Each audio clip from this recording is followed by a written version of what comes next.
এর আরবিমূলক ভিডিও আমরা যারা নতুন তাদের জন্য খুবই গুরুত্বপূর্ণ শব্দ নিয়ে আজকের এই ভিডিও বানানো। প্রথমে আরবি, পরে বাংলা, যাতে আমাদের বুঝতে সহজতা হবে। আমি আর বেশি কথা বলবো না, আরবি ভাষা শিখে শুরু করা যাক। লুগাবি এর হচ্ছে ভাষা বিজ্ঞানী। ভাষা বিজ্ঞানীকে আরবিতে বলে লুগাবি। সাব্বুরা অর্থ হচ্ছে ব্ল্যাকবোর্ড আরবিতে বলে সাব্বুরা। মাউদু অর্থ হচ্ছে বিষয় আরবিতে বলে মাউদু। মিস্তারা অর্থ হচ্ছে রুলার আরবিতে বলে মিস্তারা। আলাম অর্থ হচ্ছে বেতাকে আরবিতে বলে আলাম। সৌত অর্থ হচ্ছে সুর বা আওয়াজ বা শব্দ আরবিতে বলে সৌত। মাহাল অর্থ হচ্ছে দোকানকে আরবিতে বলে মাহাল বা বাকালা। জাকি অর্থ হচ্ছে মেধাবী আরবিতে বলে জাকি।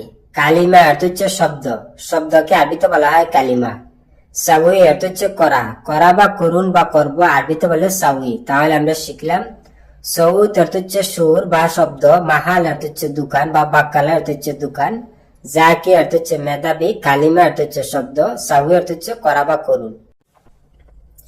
রুকস অর্থ হচ্ছে নাচকে আরবিতে বলে রুকস। জারিদা অর্থ হচ্ছে সংবাদপত্র আরবিতে বলে জারিদা। আলিম অর্থ হচ্ছে বিজ্ঞান আরবিতে বলে আলিম। জাইদ অর্থ হচ্ছে ভালো। কোনো কিছু কথার ক্ষেত্রে যদি ভালো প্রশংসা করা হয়, ভালো কোনো কথাবার্তা বলা হয়, তখন বলা হয় যে জাইদ অর্থ হচ্ছে যেটা ভালো।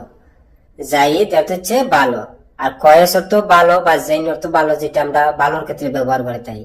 লুগা অর্থ হচ্ছে ভাষাকে আরবিতে বলে লুগা। তাহলে আমরা শিখলাম রুকস অর্থ হচ্ছে নাচ, জারিদা অর্থ হচ্ছে সংবাদপত্র, আলিম অর্থ হচ্ছে বিধান, জাইদ অর্থ হচ্ছে ভালো, লুগা অর্থ হচ্ছে ভাষা। ওয়াজা অর্থ হচ্ছে বেদনাকে আরবিতে বলে ওয়াজা। মারিদ অর্থ হচ্ছে রোগী বা অসুস্থ আরবিতে বলে মারিদ। শিফা অর্থ হচ্ছে আরোগ্য আরবিতে বলে শিফা। মুস্তাশফা অর্থ হচ্ছে হাসপাতাল বা হসপিটাল আরবিতে বলে মুস্তাশফা। ইজাজা অর্থ হচ্ছে ছুটিকে আরবিতে বলে ইজাজা। তাহলে আমরা শিখলাম ওয়াজা অর্থ হচ্ছে বেদনা, মারিদ অর্থ হচ্ছে রোগী বা অসুস্থ, শিফা অর্থ হচ্ছে আরোগ্য, মুস্তাশফা অর্থ হচ্ছে হাসপাতাল, ইজাজা অর্থ হচ্ছে ছুটি। ইলম অর্থ হচ্ছে জ্ঞানকে আরবিতে বলে ইলম। সূরা অর্থ হচ্ছে ছবি বা ফটো আরবিতে বলে সূরা। জুলমা অর্থ হচ্ছে বাক্যকে আরবিতে বলে জুলমা। আর জুলমাত অর্থ হচ্ছে অন্ধকার। ওয়ালাদ অর্থ হচ্ছে পুত্রকে আরবিতে বলে ওয়ালাদ। কিদির অর্থ হচ্ছে পাতিলকে আরবিতে বলে কিদির। তাহলে আমরা শিখলাম ইলম অর্থ হচ্ছে জ্ঞান, সূরা অর্থ হচ্ছে ছবি বা ফটো, জুলমা অর্থ হচ্ছে বাক্য, জুলমাত অর্থ হচ্ছে অন্ধকার, ওয়ালাদ অর্থ হচ্ছে পুত্র, কিদির অর্থ হচ্ছে পাতিল। জুজাজা অর্থ হচ্ছে বোতলকে আরবিতে বলে জুজাজা বা গারুরা। মিসমার অর্থ হচ্ছে পেরেককে আরবিতে বলে মিসমার। ফুতা অর্থ হচ্ছে টাওয়ালকে আরবিতে বলে ফুতা। সিজারা অর্থ হচ্ছে সিগারেটকে আরবিতে বলে সিজারা। দুকান অর্থ হচ্ছে ধূমপানকে আরবিতে বলে দুকান। তাহলে আমরা শিখলাম জুজুজা অর্থ হচ্ছে বোতল বা গারুর অর্থ হচ্ছে বোতল, মিসমার অর্থ হচ্ছে পেরেক, ফুতা অর্থ হচ্ছে টাওয়াল, সিজারা অর্থ হচ্ছে সিগারেট, দুকান অর্থ হচ্ছে ধূমপান। জাওয়াজ অর্থ হচ্ছে ইস্তে আরবিতে বলে জাওয়াজ। জিরান অর্থ হচ্ছে প্রতিবেশীকে আরবিতে বলে জিরান। হামামা অর্থ হচ্ছে কবুতরকে আরবিতে বলে হামামা। ফার অর্থ হচ্ছে ইঁদুরকে আরবিতে বলে ফার। হাসার অর্থ হচ্ছে ফুকা মাকড়কে আরবিতে বলে হাসারা। তাহলে আমরা শিখলাম জাওয়াজ অর্থ হচ্ছে ইস্তি, জিরান অর্থ হচ্ছে প্রতিবেশী, হামামা অর্থ হচ্ছে কবুতর, ফার অর্থ হচ্ছে ইঁদুর, হাসার অর্থ হচ্ছে ফুকা। নামল অর্থ হচ্ছে পিপিলিকাকে আরবিতে বলে নামল। হাইওয়ান অর্থ হচ্ছে প্রাণী বা পশু বা জানোয়ার আরবিতে বলে হাইওয়ান। নামির অর্থ হচ্ছে বাঘকে আরবিতে বলে নামির। কিরদ অর্থ হচ্ছে বানরকে আরবিতে বলে কিরদ। জামুস অর্থ হচ্ছে মহিষকে আরবিতে বলে জামুস।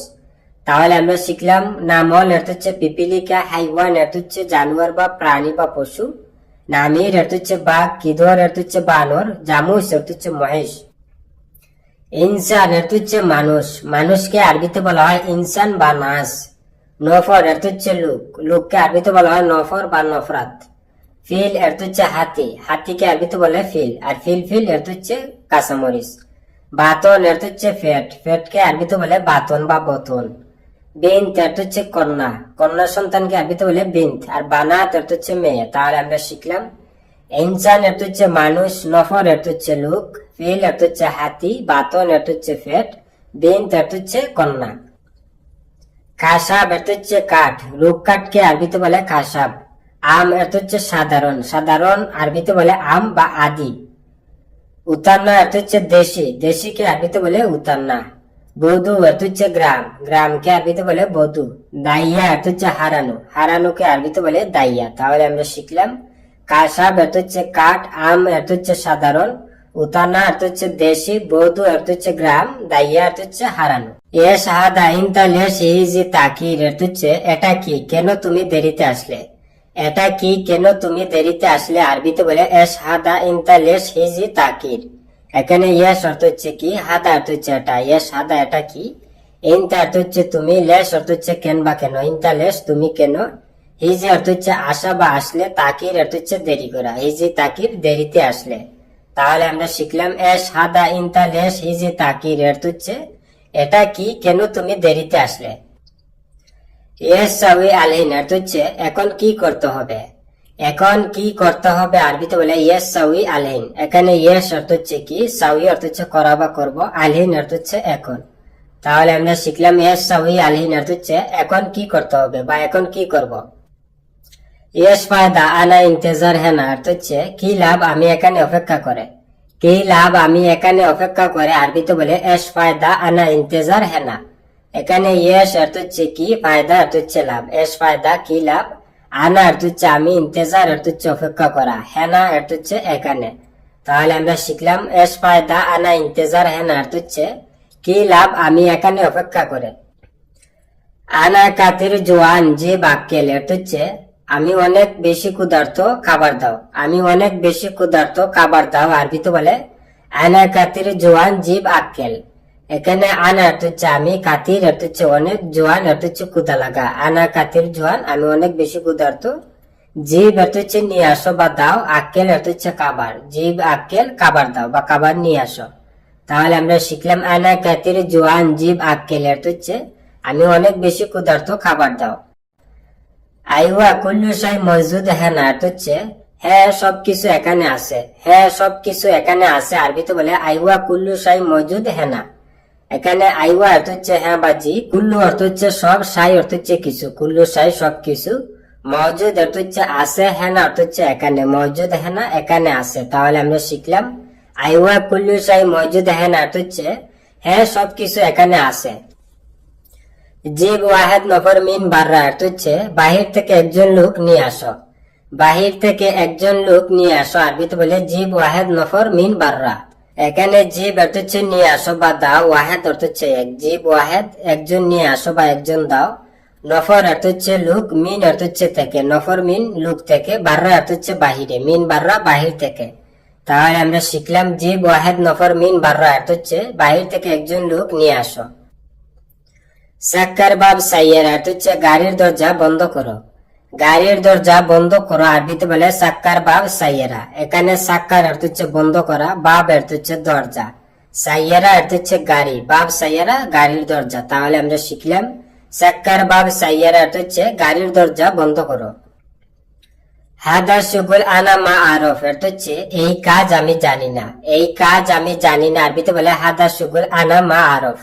এখানে হাদা অর্থ হচ্ছে এটা বা এই, শুগুল অর্থ হচ্ছে কাজ, হাদা শুগুল এই কাজ, আনা অর্থ হচ্ছে আমি, মা অর্থ হচ্ছে না, আরফ অর্থ হচ্ছে জানি, মা আরফ জানি না, আনা মা আরফ আমি জানি না, বা আনা মাফি মালুম আমি জানি না, বা আনা মা আদরি আমি জানি না। তাহলে আমরা শিখলাম হাদা শুগুল আনা মা আরফ অর্থ হচ্ছে এই কাজ আমি জানি না। সুফ হ্যানা কুল্লু জুবালা অর্থ হচ্ছে এখানে দেখো সব আবর্জনা, এখানে দেখো সব আবর্জনা আরবিতে বলে সুফ হ্যানা কুল্লু জুবালা। এখানে সুফ অর্থ হচ্ছে দেখা বা দেখো, হ্যানা অর্থ হচ্ছে এখানে, সুফ হ্যানা এখানে দেখো, কুল্লু অর্থ হচ্ছে সব, জুবালা অর্থ হচ্ছে আবর্জনা, কুল্লু জুবালা সব আবর্জনা।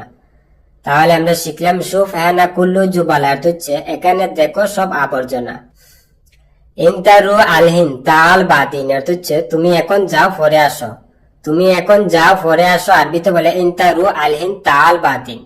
এখানে ইনতা অর্থ হচ্ছে তুমি, রু অর্থ হচ্ছে যাও বা যাও, আলহিন অর্থ হচ্ছে এখন। ইনতা রু আলহিন তুমি এখন যাও। তাল অর্থ হচ্ছে আসা বা আসুন, বাদিন অর্থ হচ্ছে পরে, তাল বাদিন পরে আসো। তাহলে আমরা শিখলাম ইনতা রু আলহিন তাল বাদিন অর্থ হচ্ছে তুমি এখন যাও পরে আসো। ইনতা মাফি জালান হুয়া মজনুন অর্থ হচ্ছে তুমি রাগ করো না সে পাগল। তুমি রাগ করো না সে পাগল আরবিতে বলে ইনতা মাফি জালান হুয়া মজনুন। এখানে ইনতা অর্থ হচ্ছে তুমি, মাফি অর্থ হচ্ছে না বানাই, জালান অর্থ হচ্ছে রাগ করা। ইনতা মাফি জালান তুমি রাগ করো না, হুয়া অর্থ হচ্ছে সে বা তিনি, মজনুন অর্থ হচ্ছে পাগল, হুয়া মজনুন সে পাগল, আর মজনুনি অর্থ হচ্ছে পাগলি। তাহলে আমরা শিখলাম হুয়া মাফি ইনতা মাফি জালান হুয়া মজনুন অর্থ হচ্ছে তুমি রাগ করো না সে পাগল। জিব আল কিতাব অর্থ হচ্ছে বইটি দাও। বইটি দাও আরবিতে বলে জিব আল কিতাব। এখানে জিব অর্থ হচ্ছে নিয়ে আসো বা দাও, কিতাব অর্থ হচ্ছে বই। জিব আল কিতাব বইটি দাও বা বইটি নিয়ে আসো। আন্তা নফর এস নমুনা অর্থ হচ্ছে আপনি মানুষ কি ধরনের। আপনি মানুষ কি ধরনের আরবিতে বলে আন্তা নফর এস নমুনা। এখানে আন্তা অর্থ হচ্ছে আপনি বা আপনার, নফর অর্থ হচ্ছে লোক। আন্তা নফর আপনি লোক বা আপনি মানুষ, এস অর্থ হচ্ছে কি, নমুনা অর্থ হচ্ছে ধরন, এস নমুনা কি ধরনের। তাহলে আমরা শিখলাম আন্তা নফর এস নমুনা অর্থ হচ্ছে আপনি মানুষ কি ধরনের বা আপনি লোক কি ধরনের। ওয়ান হাসেল আক্কেল অর্থ হচ্ছে খাবার কোথায় পাবো। খাবার কোথায় পাবো আরবিতে বলে ওয়ান হাসেল আক্কেল। এখানে ওয়ান অর্থ হচ্ছে কোথায়, হাসেল অর্থ হচ্ছে পাওয়া বা পাবো, আক্কেল অর্থ হচ্ছে খাওয়া বা খাবার। তাহলে আমরা শিখলাম ওয়ান হাসেল আক্কেল অর্থ হচ্ছে খাবার কোথায় পাবো, বা ওয়ান হাসেল তোয়ামুন অর্থ হচ্ছে খাদ্য কোথায় পাবো। তোয়ামুন অর্থ হচ্ছে খাদ্য। ইনতাশিল হাদা অর্থ হচ্ছে তুমি এটা নাও। তুমি এটা নাও আরবিতে বলে ইনতাশিল হাদা। এখানে ইনতা অর্থ হচ্ছে তুমি, শিল অর্থ হচ্ছে উঠানো বা নাও, হাদা অর্থ হচ্ছে এটা। তাহলে আমরা শিখলাম ইনতাশিল হাদা অর্থ হচ্ছে তুমি এটা নাও বা তুমি এটা উঠাও। লাজ জালান আবাদান অর্থ হচ্ছে কখনো রাগ করো না। কখনো রাগ করো না আরবিতে বলে লাত জালান আবাদান। এখানে লাত অর্থ হচ্ছে না, জালান অর্থ হচ্ছে রাগ করা। লাত জালান রাগ করো না, আবাদান অর্থ হচ্ছে কখনো না। তাহলে আমরা শিখলাম লাত জালান আবাদান অর্থ হচ্ছে কখনো রাগ করো না। তাইব আন্তারু আনা হিজি অর্থ হচ্ছে ঠিক আছে আপনি যান আমি আসতেছি। ঠিক আছে আপনি যান আমি আসতেছি আরবিতে বলে তাইব আন্তারু আনা হিজি।